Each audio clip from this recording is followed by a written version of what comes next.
আজকে আমার মায়েরা যারা পর্দার অন্তলে বসে আছেন একটু শোনেন। ফাতেমা হচ্ছে খাতুনে জান্নাত। একদিন নবী যখন ফাতেমার কাছে গিয়ে খবর দিলেন, ফাতেমা তো সেই খুশি, আল্লাহ আমাকে জান্নাতি নারীদের নেত্রী বানাইছে। রাসূল ফাতেমার শাহাদত আঙ্গুল এভাবে ধরে বললেন, ফাতেমা, আল্লাহ তোমাকে জান্নাতি নারীদের নেত্রী বানালে কি হবে? আল্লাহ তোমার আগে একটা মেয়েকে জান্নাত দিবে।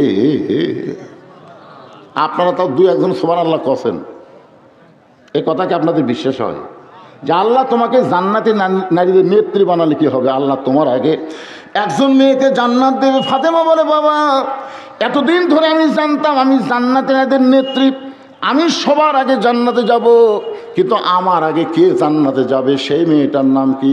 রাসূল বলে, ফাতেমা, ওই যে পাহাড় দেখতেছো, পাহাড়ের সামনে একটা জঙ্গল দেখা যায়, ওই জঙ্গলের সামনে ছোট্ট একটা বাড়ি, ওই বাড়িটা হলো একটা কাঠুরিয়ার বাড়ি। ওই কাঠুরিয়ার বিবি জামিলাকে আল্লাহ তোমার আগে জান্নাত দিয়া দিবে। সঙ্গে সঙ্গে ফাতেমা বলে, বাবা, সাধারণ একটা কাঠুরের বউ জামিলা আমার আগে জান্নাতে যাবে? কাঠুরের বউ জামিলা এমন কি আমল করলো যে আমল করার কারণে আমার আগে আল্লাহ জান্নাত দেবে? রাসূল বলে, ফাতেমা, কোন আমলের কারণে কাঠুরের বউ তোমার আগে জান্নাতে যাবে এটা আমি বলবো না, তুমি তদন্ত করে জানা নিও। আমার মা বোনদের জন্য ওয়াজটা রেখে দিলাম, মা, কোন আমলের কারণে সাধারণ একটা কাঠুরের বউ জামিলা ফাতেমা আগে জান্নাতে যাবে? এটা পুরুষ মানুষের জন্য না হোক, নারীদের জন্য শোনার দরকার আছে না নাই? দরকার আছে না নাই? আল্লাহ রাসূল বলে, ফাতেমা, তোমার মা সবসময় আমাকে বলেছে, ওগো আল্লাহর নবী, আপনার মাধ্যমে আল্লাহ আমাকে 4টা মেয়ে দান করেছে। ওই বড় মেয়ে জয়নাব যখন আমার পেটের মধ্যে ছিল তখন আমার প্রসব ব্যথা হয়েছে, আবার যখন রোকেয়া দুনিয়াতে জন্ম নিল আমার প্রসব ব্যথা হয়েছে, কুলসুমা যখন জন্ম নিল, জন্ম নেওয়ার সময় আমার প্রসব ব্যথা হয়েছে, কিন্তু আমার কলিজার টুকরা ফাতেমা আমার পেটের মধ্যে ছিল, পেটটা উঁচু হয়েছিল, কিন্তু ফাতেমা জন্ম নেওয়ার সময় আমার কোনো প্রসব ব্যথা হয় নাই। রাসূল বলে, খাদিজা এইটুকুই? খাদিজা বললেন, ইয়া রাসূলুল্লাহ, ওই ফাতেমা যখন জন্ম নেয় আমার প্রসব বেদনা হয় না বলে আমি তাকায় দেখি ফাতেমা জন্ম নেওয়ার সময় তার 2টা হাত দিয়ে তার ইজ্জত পর্যন্ত ঢেকে ধরে দুনিয়াতে জন্ম নিয়েছে। ওই আল্লাহর শপথ করে বলতেছি, আমি খাদিজা আজ পর্যন্ত ফাতেমার ইজ্জত পর্যন্ত দেখতে পাইনি। সুবহানাল্লাহ, জোরে কর না কেন? মা হইয়া নিজের মেয়ের কথা বলতেছে। আমি সেই দিন নিয়ত করেছি, ওই ফাতেমা যদি আমাকে গোসল করায় দেয়, ফাতেমা যদি আমাকে কাফনের কাপড় পরায় দেয়, আমার বিশ্বাস ফাতেমার হাতের পরশে আল্লাহ তাআলা আমার কবরের আযাব কমায়া দিবে। আসলে তো আযাব হবেই না, কিন্তু ভিতরে সবসময় একটা মুসলমানের সংকোচ থাকে কি থাকে না? আমরা কিন্তু অনেক নামাজ রোজা হজ জাকাত সব কিছু করার পরেও বলি, আল্লাহ যদি জাহান্নাম দেয়, যদি দেয়, এরকম চিন্তা আছে না নাই? আপনারা কেউ সাহস করে বলতে পারেন যে আমি জান্নাতে যাব, এ কথা বলে দেবে? ভিতরে একটা সন্দেহ থাকি ভাই। সঙ্গে সঙ্গে আল্লাহ নবীর মেয়ে ফাতেমা খাদিজার ঘরের মধ্যে ঢুকতেছেন একা একা গোসল করানোর জন্যে। ফাতেমা ঘরের মধ্যে ঢুকতেছেন একা একা গোসল করানোর জন্যে। কিছুক্ষণ পরে ফাতেমা বলতেছে, বাবা, আমি আমার মাকে সুন্দর করে গোসল করায় দিয়েছি। রাসূল বলে, ফাতেমা, 1 নম্বর ওসিয়ত তুমি পুরা করেছো, এবার 2 নম্বর ওসিয়ত হলো তোমার মাকে কাফনের কাপড় পরাতে হবে। ফাতেমা বললেন, বাবা, তাহলে কাফনের কাপড় আমাকে দেন, আমি একা একাই আমার মাকে কাফনের কাপড় পরাতে চাই। আল্লাহ নবী চলে গেলেন ওই জুব্বার কাছে। ওই জুব্বাটা বের করে ফাতেমার হাতের কাছে যখন নিয়ে আইছেন, ফাতেমা বলতেছেন, বাবা, মক্কার দোকানে কি নতুন কোনো কাপড় নাই? আমার মাকে নতুন কোনো কাপড় না দিয়া এই পুরাতন জুব্বা কেন দিচ্ছেন বাবা? আমি সব সময় মায়ের কাছে থেকেছি, মায়ের জীবনের বহু গল্প মা আমারে শোনাইছে। সুবহানাল্লাহ কোন? ফাতেমা বলতেছে, বাবা, মক্কার দোকানে কি নতুন কোনো কাপড় নাই? নতুন কাপড় না দিয়ে আমার মাকে পুরাতন কাপড় কেন দিচ্ছেন? একটা সাধারণ সেনা জুব্বা। আমি সব সময় মায়ের কাছে থেকেছি, মায়ের জীবনের বহু গল্প মা আমাকে বলেছে। একদিন খাদিজা ফাতেমাকে বলতেছে, ফাতেমা, তোমার বাবার সঙ্গে যে আমার বিয়ে হয়েছিল এই খবর তুমি জানো? ফাতেমা বলতেছে, মা, আপনার যখন বিয়ে হয়েছিল তখন আমি কত বড়? খাদিজা বলতেছে তোমার তো জন্মই হয়নি, তো তাহলে আমার জন্মই যদি না হয় তাহলে আপনার বিয়ার খবর কেমনে জানবো? ফাতেমা বুঝবার পারছে মায়ের বিয়ার খবরের মধ্যে কঠিন কিছু গুরুত্ব আছে, ধরে কোন ঠিক কিনা। দৌড়ে গিয়ে মার হাত ধরে বলে মা আপনার বিয়ার খবর আমি শুনতে চাই। খাদিজা বললেন তাহলে শোনো, তোমার বাবার সঙ্গে যখন আমার বিয়ে হয়েছিল তখন তোমার বাবা আমার অধীনে রাখালের চাকরি করত। যেই বলছে রাখাল, সঙ্গে সঙ্গে ফাতেমা বলে মা আমার বাবার সম্পর্কে কোনো বাজে মন্তব্য করবেন না, কারণ প্রত্যেকটা মেয়েরা মায়ের চাইতে বাবাকে বেশি ভালোবাসে। সোনাল্লাহ কন্যা খান, মেয়েরা বাবাকে এত ভালোবাসে যার কারণে ফাতেমা মায়ের মুখ ধরে বলতেছে মা খবরদার আমার বাবা রাখাল এই কথা বলতে পারবে না। খাদিজা বলতেছে তখন আমার বিয়ার কথা তুমি কেমনে শুনবা? শোনো মা আগে আমি কি বলি শোনো। ফাতেমা বলতেছে মা তাহলে আমি ধৈর্য নিয়েই শুনতে চাই। খাদিজা বলতেছে তোমার বাবা যখন আমার বাড়িতে রাখালি করত আমি ছিলাম বেলকুনিতে বসে, এমন সময় দেখি রাখালের সর্দার সহ সব রাখাল ঘরের মধ্যে আরাম করতেছে। আমি খাদিজা চমকে গেলাম। আমার হাজার হাজার উটদুম্বা মাঠে ময়দানে হাজার হাজার উটদুম্বা চড়ানো বাদ দিয়ে রাখালগুলো দুপুরবেলা ঘরের মধ্যে আরাম করে। আমি রাখালের সর্দারকে তলব করলাম। রাখালের সর্দার আমার সামনে দাঁড়িয়ে বললেন মালকিন এই দুপুরবেলা আমাকে ডাকার কারণ কি? বলে ডাকার কারণ হলো হাজার হাজার উটদুম্বা চড়ানো বাদ দিয়ে তোমরা দুপুরবেলা ঘরের মধ্যে আরাম করতেছ, তোমাদের কি কোনো ভয় নাই? রাখালের সর্দার বলে মালকিন ভাগ্য গুণে আমরা এমন একটা রাখাল পাইছি যে রাখাল চাকরিতে জয়েন করার পর আপনার উট দুম্বাগুলো সব ভদ্র হয়ে গেছে। লিল্লাহে তাকবীর। রাখালের সর্দার বলতেছে ওই রাখালটা যখন উট দুম্বাকে বলে খাও, সঙ্গে সঙ্গে উট দুম্বা খাওয়া শুরু করে দেয়। ওই রাখাল যদি বলে খাওয়া বন্ধ করো, উট দুম্বা খাওয়া বন্ধ করে দেয়। রাখাল যদি বলে চলো যাই, উটের লাইনে উট, দুম্বার লাইনে দুম্বা, রাস্তা নাই। খাদিজা বলতেছে রাখালের সর্দার একটা রাখালের কথায় জন্তু জানোয়ার কোনোদিন উঠতে বসতে পারে না, চলতে ফিরতে পারে না, এমন গাঁজা করে গল্প তুমি কেমনে শোনাও? একটা মানুষ রাখালের বাধ্য কোনোদিন জন্তু জানোয়ার হতে পারে না। রাখালের সর্দার বলে মালকিন যদি আপনার বিশ্বাস না হয় তাহলে আপনি তদন্ত করে দেখতে পারেন। খাদিজা বলে ফাতেমা ওই রাখালের সর্দারের কথা মতো আমি তদন্ত করতে গেলাম। তদন্ত করতে গিয়ে দেখি সূর্যের তাপে পাহাড় পোড়া গন্ধ আসতেছে, সূর্যের তাপে বালু পোড়া গন্ধ আসতেছে, কিন্তু তোমার বাবা 25 বছরের রাখাল যেখানে দাঁড়িয়ে আছে একখণ্ড মেঘ তোমার বাবার মাথার উপরে ছাতি হয়ে আছে। তোমার বাবা যেই দিকে যায় মেঘটাও সেই দিকে যায়। তোমার বাবা যখন বসে ওই উপরের মেঘটা নিচের দিকে চলে আসে। আমি খাদিজা আশ্চর্য হয়ে গেলাম। একটা রাখালের মাথার উপর মেঘ ছায়া দেয়, ছাতার মতন মেঘটা ওঠানামা করে। আমি তোমার বাবাকে দেখার জন্য আরও নিকটে গেলাম। একটু নিকটে গিয়ে দেখি তোমার বাবার চেহারা 4 সূর্য গ্রহ তারা তারি নূরের ইশারা, নইলে যে অন্ধকারে ডুবিত এই ধরনী। সবাই মহব্বতে বলেন নবী মোর পরশমণি, নবী মোর সোনার খনি, নবী নাম ভাবে যেজন সেই তো দোজাহানের ধনী। মানুষ কোনোদিন এত সুন্দর হয়? ও ফাতেমা তোমার বাবার চেহারা দেখে 40 বছরের আমি বিধবা, আমার ভিতরে যেন আবার বিয়ার ফুল ফুটেছে। এক দৌড়ে এসে খাদিজা দরজা বন্ধ করে দেয়। খাদিজার দাসী এসে বলতেছে মালকিন আপনি রাখালকে তদন্ত করতে গেলেন, রিপোর্ট কি? খাদিজা বলতেছে তদন্তের রিপোর্ট হলো রাখালের চাকরি ক্যান্সেল। যেই বলছে রাখালের চাকরি ক্যান্সেল, দাসী বুঝতে পারে নাই। নবীর চাচা আবু তালেবের কাছে গিয়ে বলতেছে কেমনভাবে ভাস্তাকে লালন পালন করেছেন, আজকে খাদিজা রাখালের চাকরি ক্যান্সেল করে দিল। আবু তালেব কাঁদতে কাঁদতে খাদিজার কাছে এসে বললেন মা আমার এতিম ভাতিজা কি দোষ করেছে মা, তার রাখালের চাকরি কেন ক্যান্সেল করে দিলে? খাদিজা বলে চাচা রাখালের চাকরি ক্যান্সেল করার পিছনে কারণ হলো আমি আপনার এতিমকে স্বামী হিসাবে গ্রহণ করতে চাই। আমি আপনার এতিমকে স্বামী হিসাবে গ্রহণ করতে চাই। ফাতেমা বলতেছেন বাবা মক্কার সবচাইতে ধনবতী রমণী আমার মা, আপনি রাখালকে স্বামী হিসাবে গ্রহণ করলো, আজকে সেই মা আমার দুনিয়া থেকে বিদায় নিল। মক্কার দোকানে কি নতুন কোনো কাপড় নাই? নতুন কাপড় না দিয়া এই পুরাতন জুব্বা কেন আমার মাকে দিচ্ছেন?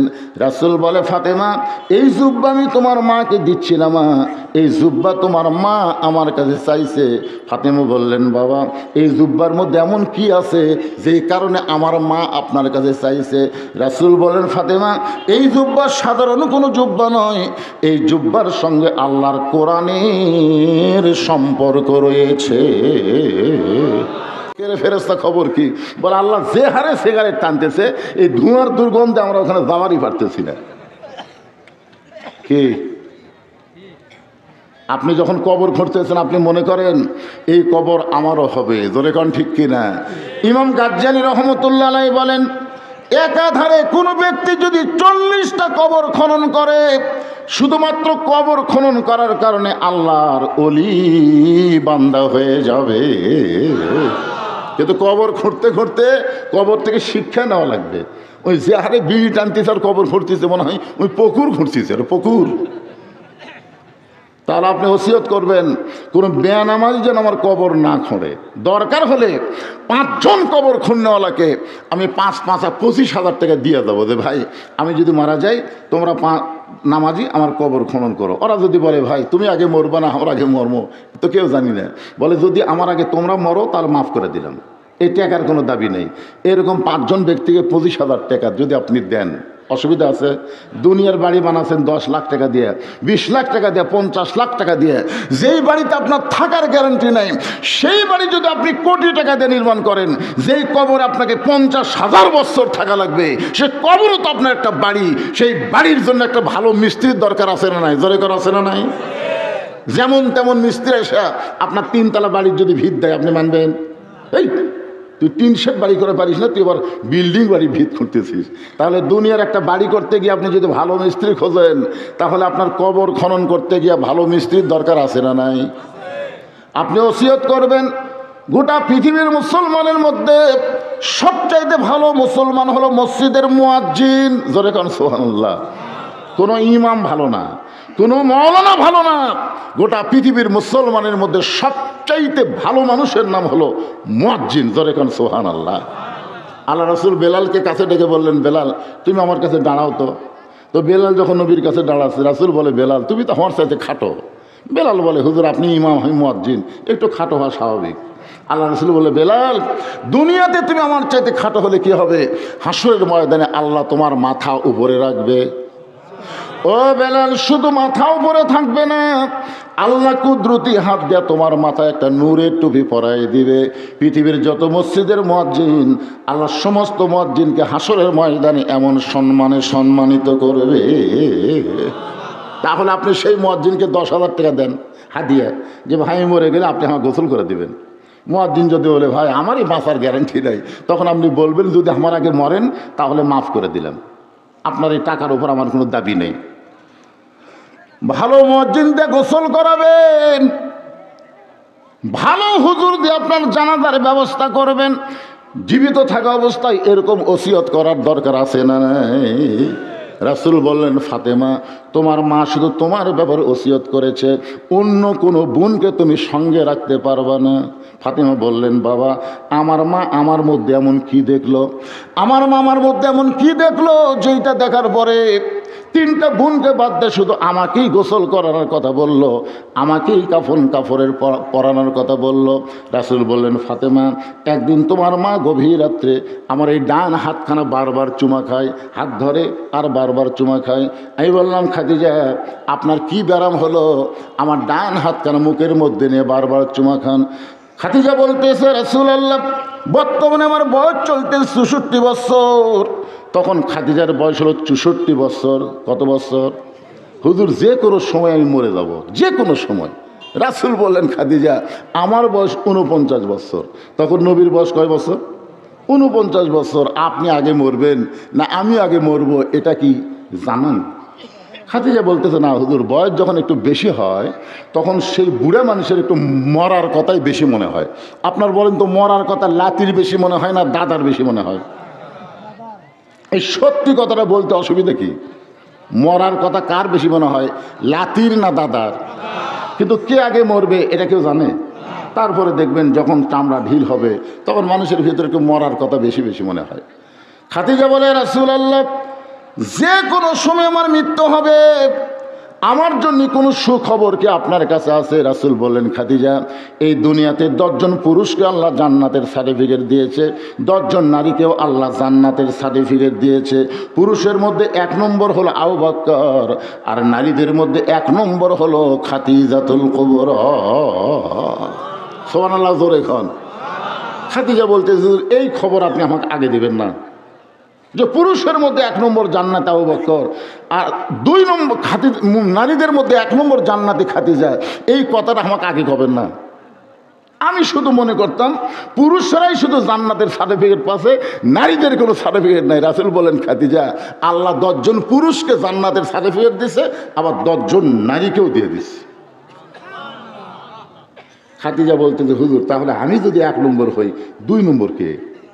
আল্লাহ রাসূল বললেন, আপনি চিন্তা করে দেখেন তো, নারীদের মধ্যে 2 নম্বর কে হলে ভালো হয়? খাদিজা বললেন, এ রাসূলুল্লাহ, পুরুষের মধ্যে 2 নম্বর হলো উমর, নারীদের মধ্যে 2 নম্বর আমার কলিজার টুকরা ফাতেমা হলে ভালো হয়। পুরুষের মধ্যে 2 নম্বর কে? উমর, 3 নম্বর ওসমান, 4 নম্বর আলী, এরকম কিন্তু একটা সিরিয়াল আছে। তো নারীদের মধ্যে 1 নম্বর খাদিজাতুল কুবরা, 2 নম্বর ফাতেমা হলে ভালো হয়। আল্লাহ রাসূল বলেন, খাদিজা, ফাতেমা তো জান্নাতি নয়। যেই বলছে ফাতেমা জান্নাতি নয়, খাদিজা নবীর মুখে হাত দিয়ে বলে, রাসূলুল্লাহ, ফাতেমা যদি জান্নাতি না হয় তাহলে ফাতেমাকে? রাসূল বলেন, ফাতেমা হলেন জান্নাতি নারীদের নেত্রী। যেই বলছে জান্নাতি নারীদের নেত্রী, খাদিজা বলতেছে, ইয়া রাসূলুল্লাহ, কোন আমলের কারণে ফাতেমাকে আল্লাহ খাতুনে জান্নাত ডিগ্রি দিল?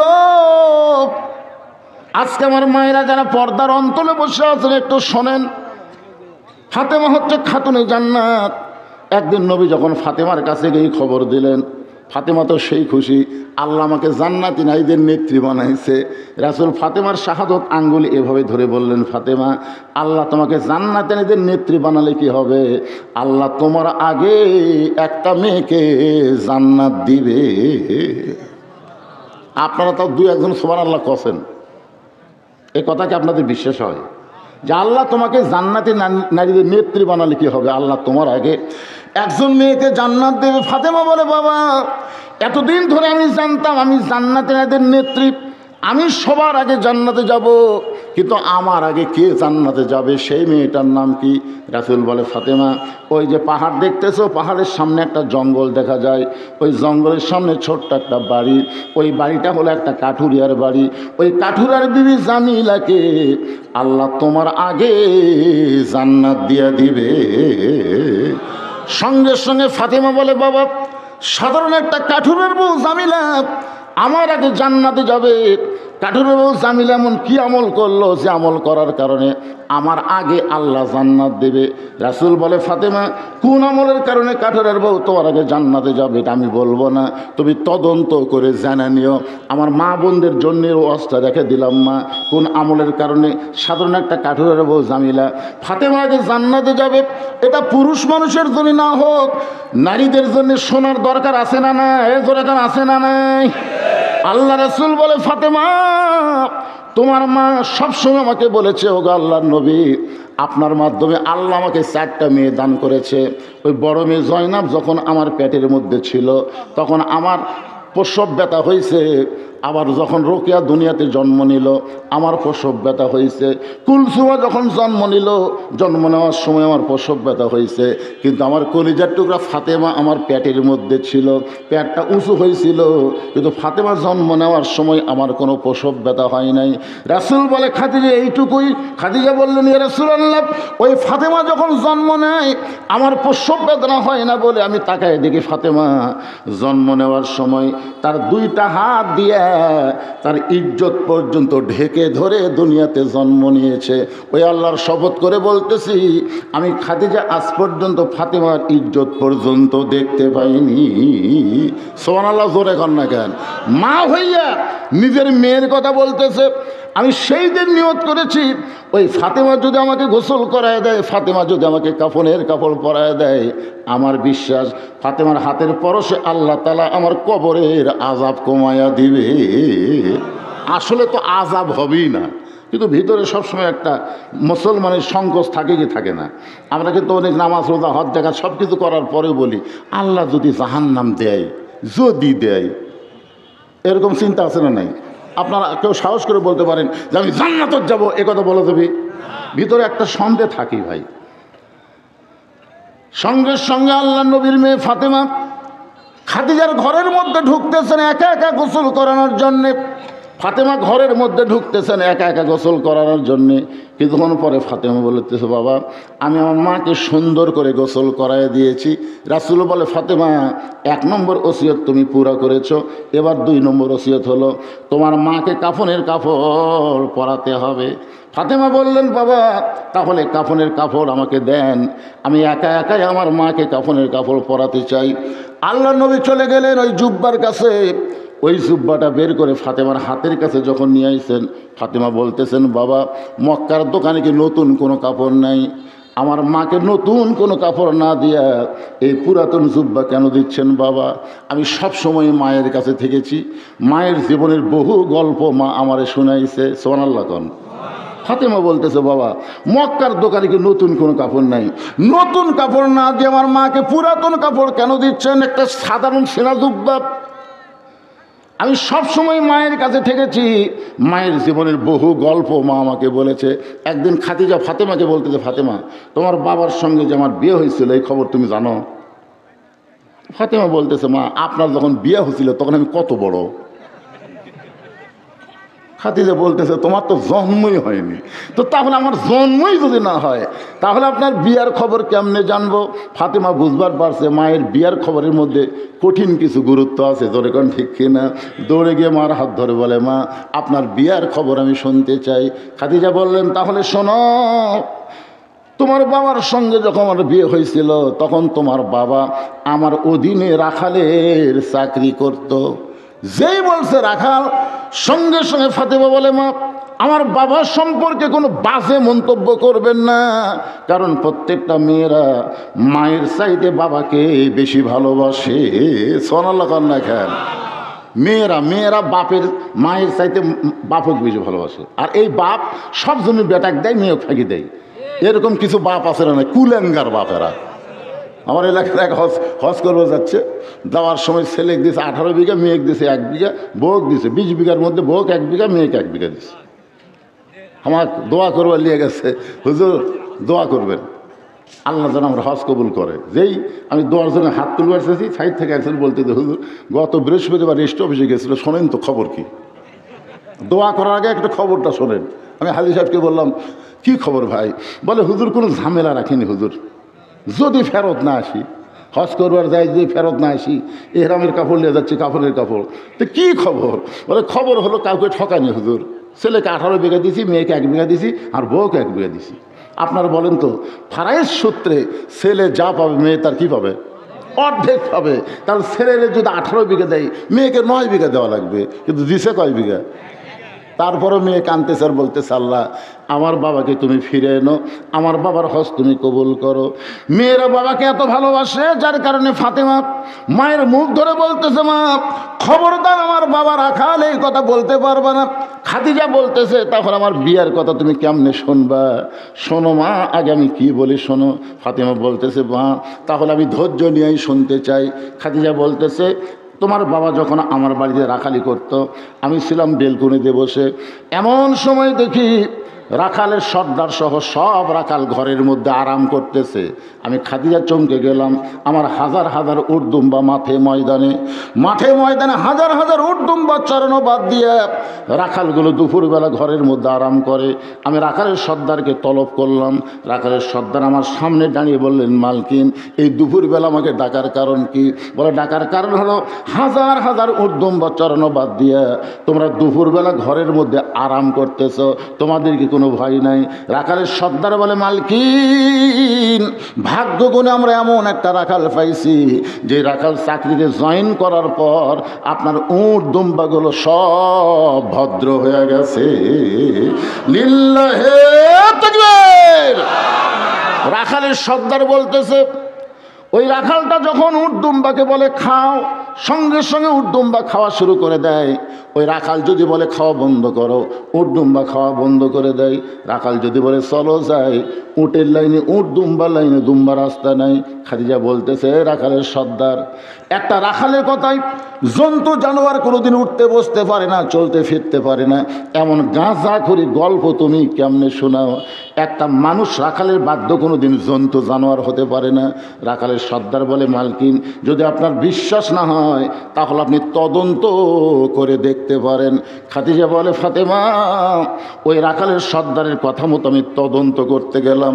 তদন্ত করতে গিয়ে দেখি সূর্যের তাপে পাহাড় পোড়া গন্ধ আসতেছে, সূর্যের তাপে বালু পোড়া গন্ধ আসতেছে, কিন্তু তোমার বাবা 25 বছরের রাখাল যেখানে দাঁড়িয়ে আছে, একখণ্ড মেঘ তোমার বাবার মাথার উপরে ছাতি হয়ে আছে। তোমার বাবা যেই দিকে যায় মেঘটাও সেই দিকে যায়। তোমার বাবা যখন বসে ওই উপরের মেঘটা নিচের দিকে চলে আসে। আমি খাদিজা আশ্চর্য হয়ে গেলাম। একটা রাখালের মাথার উপর মেঘ ছায়া দেয়, ছাতার মতন মেঘটা ওঠানামা করে। আমি তোমার বাবাকে দেখার জন্য আরও নিকটে গেলাম। একটু নিকটে গিয়ে দেখি তোমার বাবার চেহারা, চারসূর্য গ্রহ তারা, তারি নূরের ইশারা, নইলে যে অন্ধকারে ডুবিত এই ধরনী। সবাই মহব্বতে বলেন, নবী মোর পরশমণি, নবী মোর সোনার খনি, নবী নাম ভাবে যেজন সেই তো দোজাহানের ধনী। মানুষ কোনোদিন এত সুন্দর হয়?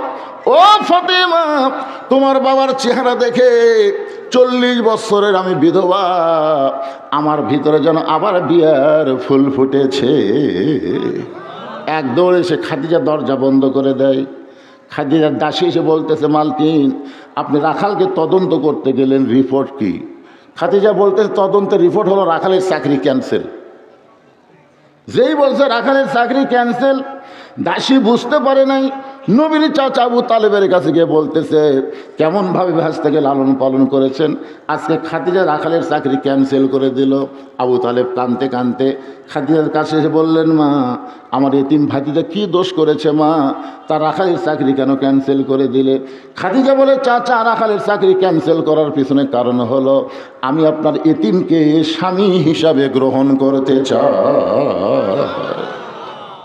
আমি আপনার এতিমকে স্বামী হিসাবে গ্রহণ করতে চাই।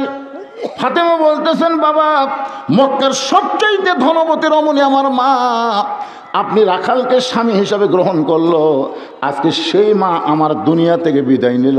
মক্কার দোকানে কি নতুন কোনো কাপড় নেই? নতুন কাপড় না দিয়া এই পুরাতন জুব্বা কেন আমার মাকে দিচ্ছেন? রাসূল বলে, ফাতেমা, এই জুব্বা আমি তোমার মাকে দিচ্ছি না মা, এই জুব্বা তোমার মা আমার কাছে চাইছে। ফাতেমা বললেন, বাবা, এই জুব্বার মধ্যে এমন কি আছে যেই কারণে আমার মা আপনার কাছে চাইছে? রাসূল বলেন, ফাতেমা, এই জুব্বা সাধারণ কোনো জুব্বা নয়, এই জুব্বার সঙ্গে আল্লাহর কোরআনের সম্পর্ক রয়েছে। একটা তকবীর দেওয়া লাগবে, আপনার পারবেন? কেরে দরজা তারা দাঁড়িয়ে থাকলো রে, খালি আসে যায়, দাঁড়িয়ে থাকে, আবার যায়। একটু গলা খাকারে দেন তো, একটা তকবীর দেওয়া লাগবে। লিল্লাহে তাকবীর। আল্লাহ নবী বললেন, এই জুব্বা সাধারণ কোনো জুব্বা নয়, এই জুব্বার সঙ্গে আল্লাহর কোরআনের সম্পর্ক রয়েছে। আপনাদের কাছে আমি জানতে চাই, যার সঙ্গে কোরআনের সম্পর্ক থাকে তার দাম কম না বেশি? একই গাছের কাঠ দিয়ে 3টা জিনিস বানাচ্ছে। একই গাছের কাঠ দিয়ে কয়টা? একটা বানাচ্ছে খাট, একটা হলো সোফা, আর একটা রেহাল। রেহাল বানাবার চাইছিল না, কাঠ একটু সামান্য বাঁচছে তো। এখন মিস্ত্রি বলতেছে, ভাই, মেহগনি কাঠ একটু বাঁচলো, কি করবেন? কি হবি রে, কাঠ পুড়ে খাওয়ালে না, পুড়ে খাওয়া না, এইটা দিয়ে একটা রেহাল বানিয়ে দিই। ওই কিন্তু বানাবার চাইনি, মিস্ত্রি বানিয়ে দিয়ে করছে, আমার টাকা দেওয়া লাগবে না, এটা আপনার ফ্রি দিয়ে দিলাম। এখন আপনাদের কাছে আমার প্রশ্ন হলো, খাট, সোফা, রেহাল একই গাছের কাঠ দিয়ে হয়েছে, এই 3টার মধ্যে দাম বেশি কার? দেখছেন, বলা মাত্র কিভাবে করছেন। এখন যদি আপনাকে বলা হয় ভাই এই রেহালটা নিয়ে খাটটা দেও তো, না এই যে দাম বেশি রেহালের, তো রেহালের দাম বেশি বললেন, তাহলে রেহাল নিয়ে খাট দেন তো।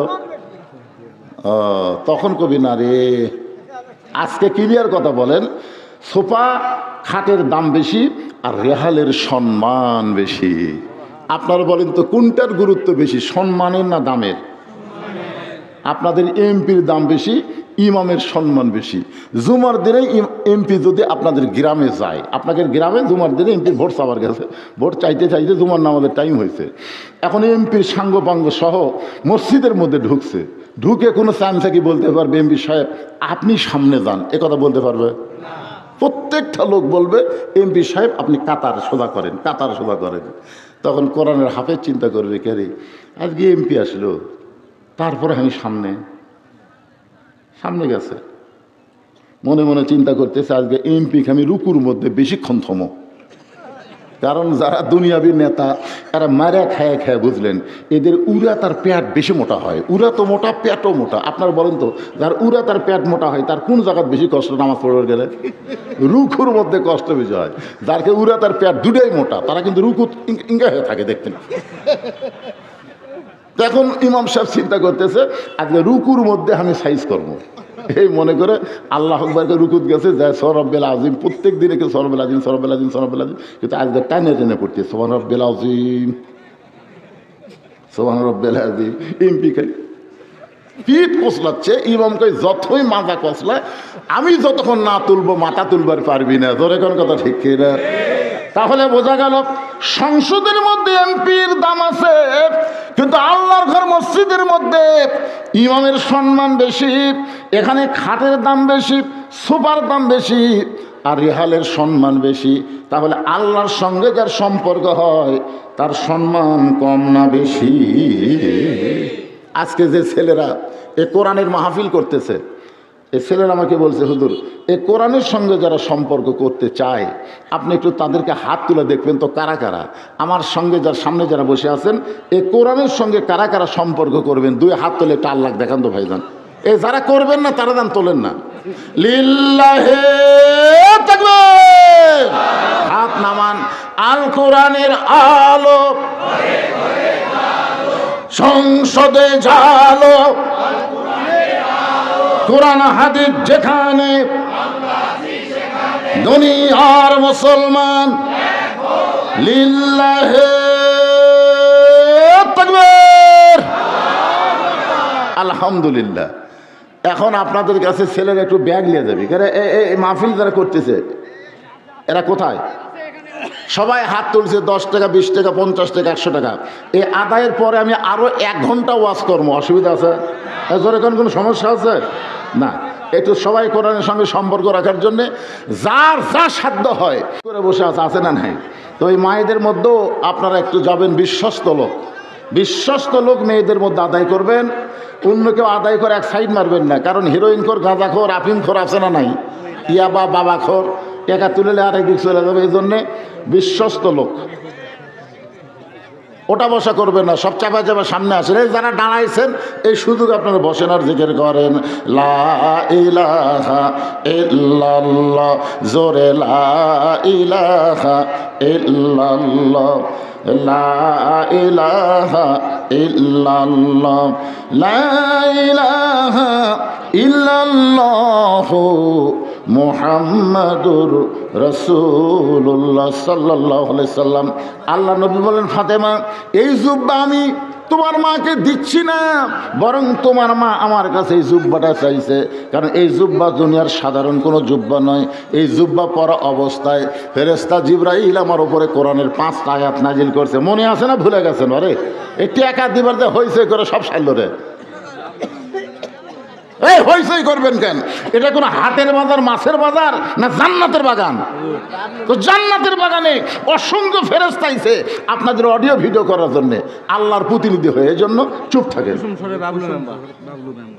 মেম্বার সাহেব দিচ্ছে, জামাই নাই। মেম্বার সাহেব কি বাবলু মেম্বার সাহেব 1000 টাকা দান করেছে।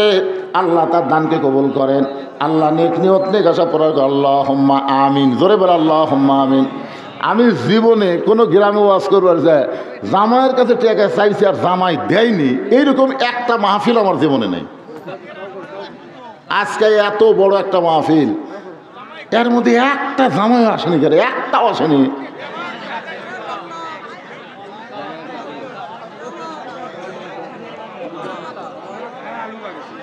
শোনেন শোনেন, আমি তাও সাধারণ দোয়া করবার চাইনি, নবীর জামাই হযরত আলীর সঙ্গে আল্লাহ যেন জান্নাত দেয়, একটা জামাই চাইছি, একটা জামাই উঠলো না। এ মুরব্বীরে এই দেখেন জামাই কাক কয়, দেখেন দেখেন দেখেন, এটা কি আসলে জামাই?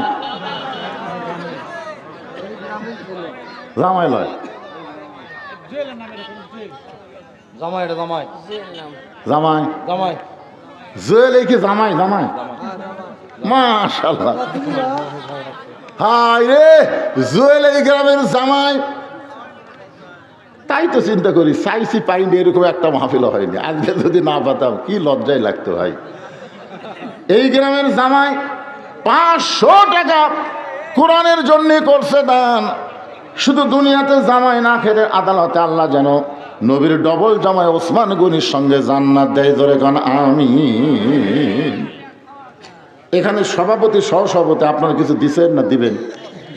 দিছেন, মাশাআল্লাহ। তাহলে আর দরকার নাই। এখন ভাঙ্গা মাঙ্গেল মাহফিল আবার চাঙ্গা করা লাগবে ভাই। জান এই যারা দাঁড়িয়ে আছেন আপনারা বসেন, এখন একটানা আলোচনা হবে। একটু জিকির করেন, লা ইলাহা ইল্লাল্লাহ, লা ইলাহা, লা ইলাহা ইল্লাল্লাহু মুহাম্মাদুর রাসূলুল্লাহ।